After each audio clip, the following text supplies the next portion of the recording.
बिस्मिल्लाहिर्रहमानिर्रहीम।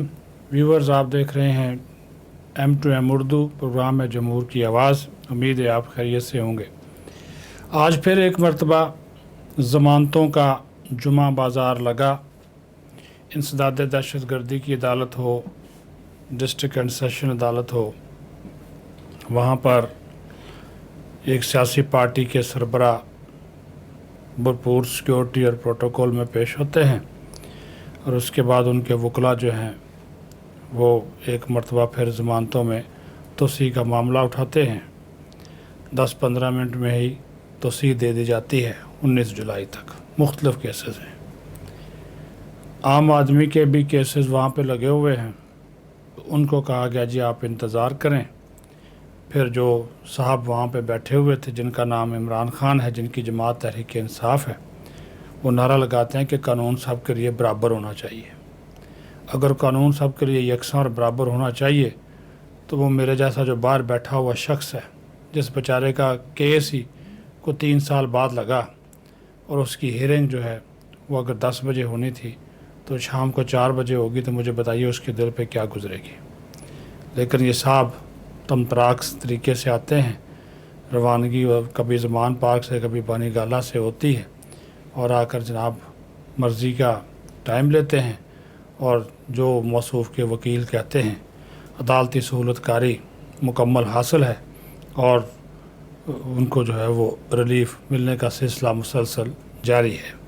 ये रिलीफ़ वैसे पाकिस्तान की हिस्ट्री में किसी आम आदमी को या किसी दूसरे सियासी लीडर को भी नहीं मिला जो इनको मिल रहा है। और तो और इनकी देखा देखी वो जो उस्मान बुज़दार साहब हैं, वसीम अकरम प्लस, वो बड़ा होशियार हो गया। अब आप देखें कि वो आज कोई 12वीं-13वीं मरतबा उसको नायब ने बुलाया लाहौर में। उनके ऊपर भी मुख्तलिफ़ केसेस हैं, करप्शन के, इख्तियारात के, नाजायज़ इस्तेमाल के, वो पेश ही नहीं हो रहे। वो अपना कभी वकील भेज देते, कभी दरख्वास्त भेज देते हैं, उनको नोटिस पर नोटिस जा रहे हैं, पेश ही नहीं हो रहे। अब उनका फ़ैसला किया गया कि उनको गिरफ़्तार किया जाए और चेयरमैन नैब से इस्तदा की गई है कि उनके वारंट गिरफ़्तारी जो है वो जारी करें, क्योंकि ये नया जो कानून बन गया है उसके मुताबिक चेयरमैन नैब वारंट गिरफ़्तारी करने के अब जारी करने के मजाज हैं।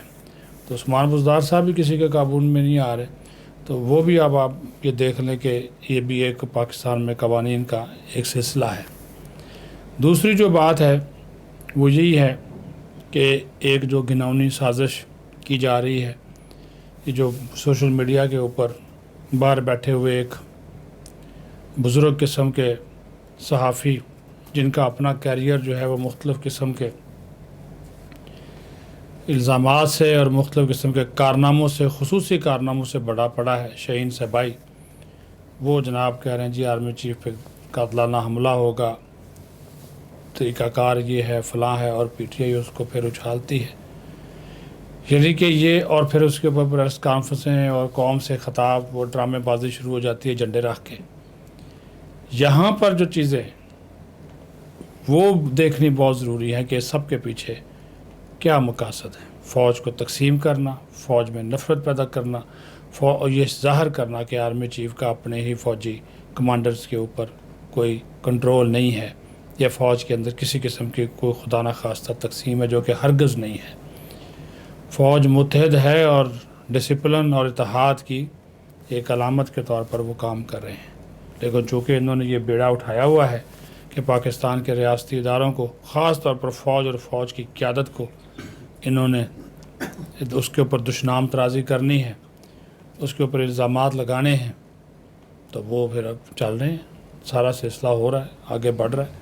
तो ये जब तक मामलात होंगे, ये सिचुएशन होगी, तो फिर अब आप ये समझिए कि मैं तो कहता हूँ हुकूमत कमज़ोरी ना दिखाए। वज़ीर आज़म साहब, आप एक बयान जारी कर देते हैं, ये बयान जारी करना काफ़ी नहीं है।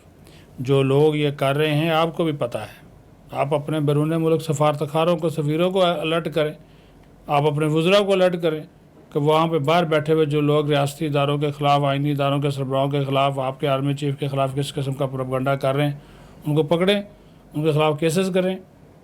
ये तो आप बयान जारी कर देते जी मैं मजम्मत करता हूँ, शदीद मजम्मत करता हूँ, उनको कानून के कटहरे में लाएंगे, इंसाफ के कटहरे में लाएंगे। ये क्या बातें हुई?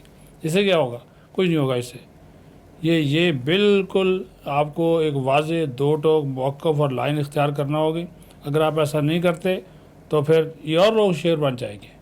دیکھیں نا پھر ٹویٹ اور پھر وہ جناب عمران نیازی صاحب قوم سے خطاب میں آ جاتے ہیں، میں نہیں کہتا تھا، فلاں کہتا تھا، یہ ہو گیا وہ ہو گیا، 9 مئی کے بعد یہ سازش ہو گئی، فلاں ہو گئی، صرف اور صرف اس وجہ سے کہ اس کو تکلیف ہے کہ مجھے اقتدار سے کیوں نکالا. جاتے جاتے یہ سوال چھوڑ جاتے ہیں نا جی کہ کیا ایک ایسا شخص جو مختلف قسم کے دماغی امراض کا شکار ہو اس ملک کا وزیر اعظم بن سکتا ہے؟ پاکستان کے آئین اور قانون میں اس قسم کی کوئی گنجائش نہیں ہے. اور ان کو تو پچھلے دنوں ہم نے کہا تھا کہ خاص قسم کی ان کی بیماری لاحق ہو گئی ہے، یہ ہمارے نفسیات سے اپنا علاج بھی نہیں کراتا. تو وہ جب وہ شخص مختلف دماغی امراض کا شکار ہو اور اپنے آپ کو سارا کچھ سمجھتا ہو اور اس ملک کے مسائل کے حل کا بھی اپنے آپ کو کہے جی میں ہی مسیحا ہوں اور میں ہی سب کچھ ہوں، اور پھر وہ ڈر اور خوف ہو کہ مجھے مار دیا جائے گا، مجھے پکڑ لیا جائے گا، مجھے گرفتار کر لیا جائے گا، تو ایسا شخص جس کو ہم مخبوط الحواس کہتے ہیں، جو مخبوط الحواس یا پاگل شخص، وہ تو پاکستان کا وزیر اعظم آئین اور قانون کے مطابق نہیں بن سکتا. وہ تو اس میں تو حلف میں لکھا ہوتا ہے کہ میں ما ہوش و حواس یہ حلف اٹھاتا ہوں کہ پاکستان کا وفادار اور ہمدرد رہوں گا. ہاں جی، تو یہاں پہ تو یہ معاملہ ہی کچھ اور ہے. تو اس طرح کی چیزوں کو بھی دیکھا جانا بہت ضروری ہے، اور وزیر اعظم صاحب اپنے اداروں کو، انٹیلیجنس اداروں کو، سیکیورٹی اداروں کو الرٹ کریں، اپنی حکومت کا جو ایک اختیار ہے وہ استعمال کریں. پکڑے ایسے لوگوں کو جو اب ہر روز ایک نیا پروپیگنڈا کرتے ہیں آپ کے خلاف، آپ کی حکومت کے خلاف، آپ کے ریاستی اور آئینی اداروں کے خلاف. ہاں، تنقید کرنا رائٹ ہے، لیکن اس طرح فوج کو تقسیم کرنا، فوج کے اندر نفرت پیدا کرنا، تعصب پیدا کرنے کی کوشش کرنا، اس قسم کی آپ اجازت نہ دیں. اپنا خیال رکھیں. بہت شکریہ.